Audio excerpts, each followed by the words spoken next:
Bonjour et bienvenue dans notre émission Full Light TV. C'est une émission qui a pour but d'apporter un éclairage sur le monde, à la fois au travers des témoignages, mais aussi de l'intervention de certains experts dans des domaines, dans des sujets assez particuliers, et qui nous invite aussi à donner une certaine direction à notre vie. Notre première émission se porte sur le thème de la résilience. La résilience, par définition, c'est la capacité à surmonter des chocs traumatiques, donc infligés par différentes épreuves de la vie. Et pour aborder ce sujet, nous allons discuter avec Victoria. Bonjour Victoria. Bonjour. Donc Victoria, vous êtes actuellement sur Genève, vous habitez en Suisse depuis un peu plus de 2 ans. C'est ça. Oui. On va orienter notre thème de discussion sur le thème de la résilience. Donc dans un premier temps, on va parler de votre vécu en Ukraine. Donc ça fait un peu plus de 2 ans maintenant que vous avez quitté l'Ukraine. Est-ce que vous pouvez nous dire, comment est-ce que ça se passait avant que vous quittiez l'Ukraine? Quelles étaient les premières difficultés, envers laquelle vous avez fait face? Je venais de commencer mes études à l'université, mmh, et je rêvais de devenir une psychologue. C'était une passion, hein, mais alors que je me préparais pour mes examens, un événement inattendu s'est produit. En l'espace de 3 jours, j'ai complètement perdu la vue et je n'arrivais pas à comprendre pourquoi. Je suis allée voir ma mère et je lui ai dit: «Maman, je ne vois rien». Enquête, nous sommes immédiatement partis, pour l'hôpital où les médecins ont établi un diagnostic.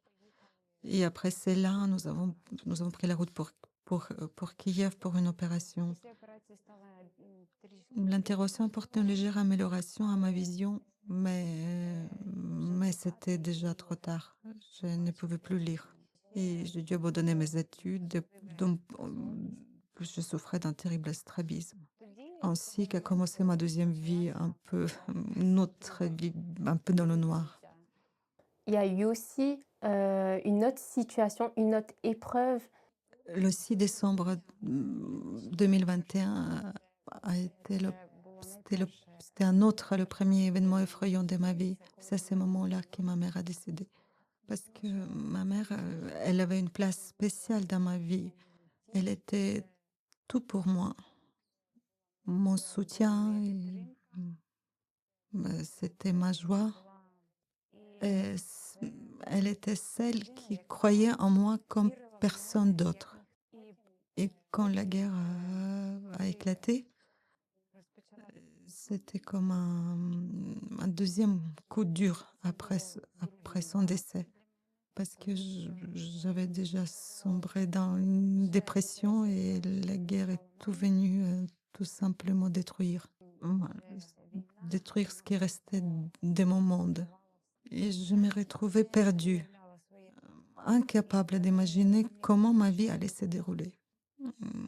Je ne savais pas quoi faire, où me tourner. Mais c'est alors que mes amis est devenue une lueur d'espoir et leur présence m'a inspirée à continuer et à me battre. Et à ce moment-là, j'ai compris que je devais me battre pour vivre, pour avancer malgré tout. Je devais avancer. Du coup, vous parliez qu'il y a des amis qui vous ont, apporté du soutien justement dans ces moments difficiles et donc vous aviez une amie spécialement en Pologne qui vous a beaucoup soutenu pendant ce moment-là et qui vous a aussi, aidé à surmonter d'autres difficultés? Oui, c'est une amie très spéciale avec qui je reste toujours en contact, même si nos échanges ne sont pas fréquents. Je sais qu'elle est toujours là pour moi et son soutien a une chaleur humaine incroyable. Et en général, mes amis me soutiennent sans faille lorsque je traverse des épreuves. Et quand le malheur frappe à ma porte, je sais qu'à quel point je ne suis pas seule. Et un jour, c'est mon amie, c'est Lydia, encore cette amie qui vit en Pologne, elle m'a appelée. Et lorsque je lui ai avoué que je ne savais pas quoi faire dans ma vie, elle m'a proposé de venir chez elle. Et j'ai pris mes bagages et avec l'aide, j'ai monté dans le bus et pour Pologne. À mon arrivée, la dépression me submergeait toujours. J'avais peur et je me sentais perdue. C'était horrible. Mais pourtant, grâce à Lydia, j'ai commencé à sortir et explorer la ville. Elle m'a dit, vas-y, on va sortir. Et puis on s'est promené beaucoup. Donc elle est photographe, elle m'a pris pour ses shootings photos. C'est justement cette amie qui vous a parlé, de la Suisse? Oui, c'est le voyage en Suisse, c'était une surprise. Parce que ce sont les amis qui ont décidé de faire ça. Parce qu'en fait, un soir, lorsque je rentrais chez moi, en fait, Lydie est arrivée, l'air mystérieux, elle a déclaré. Puis il m'a dit, j'ai une surprise pour toi. Sur le moment, moi je pensais qu'elle disait n'importe quoi. Elle m'a dit, tu vas en Suisse. Moi? En Suisse? C'était la fois incroyable. J'ai dit, mais elle m'a regardée et m'a dit, alors, tu vas en Suisse ou pas? Cet instant, j'ai dit, bah oui, bien sûr. D'accord et donc en Suisse, vous avez aussi, donc vous êtes arrivé, vous avez rencontré des médecins, si je ne me trompe pas. Comment s'est établi déjà le premier contact avec ces médecins-là? Est-ce que ça a été difficile, d'avoir accès à eux? Et est-ce qu'il y a eu d'autres opérations qui ont fait suite à celle de Kiev? Tout d'abord, je voulais dire que je ressens une immense gratitude envers tous les médecins. Ils sont véritablement incroyables. C'est juste ces médecins. D'ailleurs, mon premier médecin généraliste que j'ai rencontré, il s'appelle le docteur Pierre-David Camoun. Et puis, dès notre première rencontre, j'ai su qu'il était quelqu'un d'extraordinaire. Parce qu'il a fait tant de choses pour moi, m'apportant un soutien. Et grâce à lui, j'ai réussi à surmonter ma peur des médecins et qui apparemment représentait pour moi une source de stress. C'était trop stressant pour moi. Et puis, c'est grâce à ce docteur Pierre David, j'ai pu avoir une consultation en ophtalmologie avec le professeur Eamon Steffen. Et dès notre première rencontre, j'ai senti que je vais faire une personne extraordinaire. Parce qu'à ce moment-là, je n'avais plus d'espoir. En Ukraine, on m'avait dit qu'il n'y avait plus rien à faire. Je ne croyais pas que solution pouvait exister. Mais le professeur Stephen a su me redonner l'espoir. Il m'a dit, ben, pourquoi pas? Et je lui ai cru. C'était un moment vraiment décisif et j'ai rapidement donné mon accord pour l'opération. Et le jour est enfin arrivé. Et c'était incroyable lorsque les infirmières elles ont levé mes bandages. Vous voyez, c'était un moment magique. Pour la première fois depuis si longtemps, j'ai vu mon nez.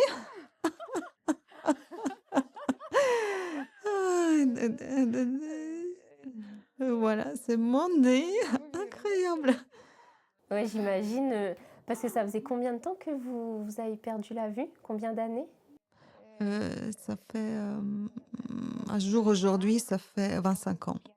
Ah oui, donc c'est la moitié de plus de la moitié de votre vie, en fait. Comme on l'a vu, pas mal d'expériences, assez douloureuses, en fait, qui se sont enchaînées. Qu'est-ce que justement ce nouvel environnement, une nouvelle culture, un nouveau pays que vous ne connaissez pas, hein, finalement la Suisse, et que vous ne pensez pas venir un jour, comment est-ce que ces changements vous ont aidé à vous reconstruire petit à petit après ces difficultés? Bah, mais je dirais, c'est grâce aux médecins que j'ai pu avancer. Mais il y a aussi tant de personnes qui m'ont aidé, y compris mes amis ici. J'ai découvert un nouvel ami au théâtre, un lieu qui m'apporte en des joints. Ce sont mes amis au théâtre. Et puis j'adore cette théâtre, c'est ma petite famille. C'est Myriam qui gère tout et elle est véritablement en fait incroyable. Mais aussi, c'est mes amis du théâtre et je les aime tous beaucoup, beaucoup, car ils sont plus que des simples amis. Ils sont devenus ma famille. C'est mon soutien. Voilà, une petite famille à moi. On peut voir à quel point, ces activités sont quand même assez essentielles pour pouvoir retisser du lien, notamment dans un pays que vous ne connaissez pas. Non, ce que je pouvais dire qu'ici en Suisse, je me sens enfin, comment dire, normale, hein. Et partout où je vais, cette sensation m'accompagne. Je peux vous raconter l'histoire de l'Hospice général. Là-bas, je rencontrais mon assistant social, il s'appelle David. Il m'a beaucoup aidé.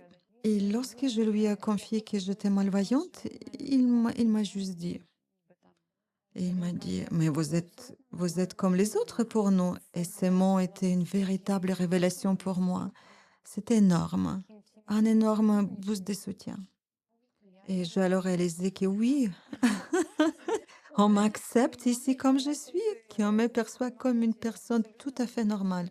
Et mieux encore, je suis devenue quelqu'un de spécial dans cet environnement. Et tout le monde qui m'aide, et ça me touche profondément. Aujourd'hui, je peux enfin sortir sans appréhension. J'ai plus peur. J'ai plus peur comme avant en Ukraine. Mais actuellement, je peux sortir.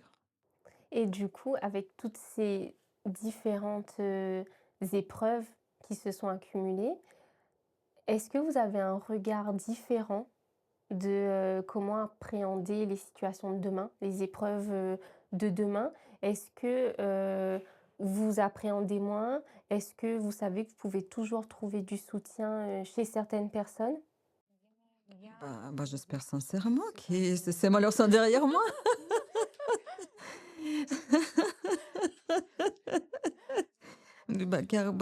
Désormais, je n'ai devant moi que l'avenir, et un avenir prometteur et heureux. Et voilà, c'est ce que je choisis de croire. Euh, Un avenir heureux. Il n'y a qu'à avancer, en fait. Il me ne reste plus qu'à avancer. Et cette idée me donne une grande motivation pour faire quelque chose, à vivre pleinement ici. Je désire vraiment m'installer ici. Je réalise à quel point il est précieux d'être en vie, de participer à quelque chose en qui je suis utile. Enfin, j'apprends une langue magnifique, le français.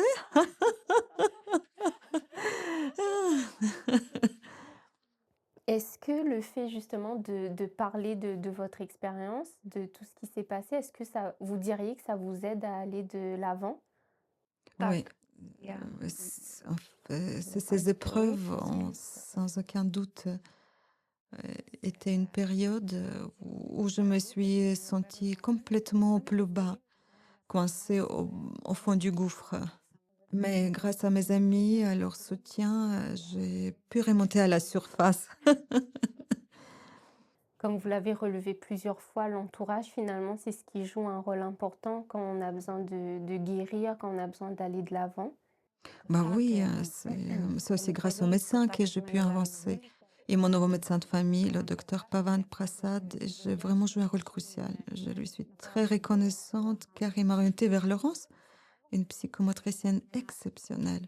C'est une femme incroyable et qui a accompli un travail remarquable avec moi. Avant de la rencontrer, j'avais du mal à gérer mes émotions. Et grâce à son accompagnement, j'ai pu les exprimer et les comprendre. Et je lui suis profondément reconnaissante. Est-ce que vous pourriez justement nous parler un peu plus de cet accompagnement avec cette psychomotricienne? Est-ce que vous auriez des exemples concrets d'actions qu'elle vous a dit de mettre en place pour avoir à nouveau un mode de vie normal? Ouais, avant, j'avais tellement peur de sortir seule. En Ukraine, je devais toujours être accompagnée et je sortais la plupart du temps être avec ma mère. Mais maintenant, grâce à Laurence, j'ai appris à sortir par moi-même. Et cela n'a pas été facile, hein, et cette période a été un véritable défi. Mais grâce à elle, que j'ai pu apprendre à être autonome. Très bien, ben, je vous remercie pour votre témoignage, Victoria, qui est très touchant et qui donne aussi en fait de l'espoir parce que vous n'êtes pas la seule à passer par des moments difficiles comme ça qui s'enchaînent et qui, en très peu de temps finalement, puisqu'il y a que 2 ans qui est passé. 2 ans, c'est pas très long pour toutes ces mouvements, ces changements de pays. Vous avez aussi rencontré beaucoup de nouvelles personnes. Donc c'est grâce tout le monde qui m'aide moi parce que c'est très parce que aider tout le monde, c'est important pour moi. Heu, c'est incroyable ici, oui. Je commence ma nouvelle vie ici et c'est super. En tout cas, merci d'avoir accepté de partager, cette expérience avec nous. cette histoire de vie. On peut voir justement, chers internautes, que parfois les aléas de la vie font que on peut être amené à faire face à plusieurs épreuves qui se transforment en chocs traumatiques. Ce sont des situations qui sont extrêmement douloureuses et notre regard sur ces chocs traumatiques peuvent influencer notre façon d'appréhender le futur. Est-ce qu'on va décider de rester dans l'abattement ou est-ce qu'on va plutôt aller vers la résilience, justement, rebondir et surmonter ces différents chocs traumatiques, puisque comme on l'a vu avec Victoria, l'espoir d'une nouvelle vie et d'avoir à nouveau un sens, donner de nouveau un sens à sa vie est tout à fait possible. Donc je vous remercie pour votre attention et je vous dis à bientôt pour une prochaine émission. N'hésitez pas à partager autour de vous cette émission si elle vous a plu et je vous retrouve une prochaine fois. Merci.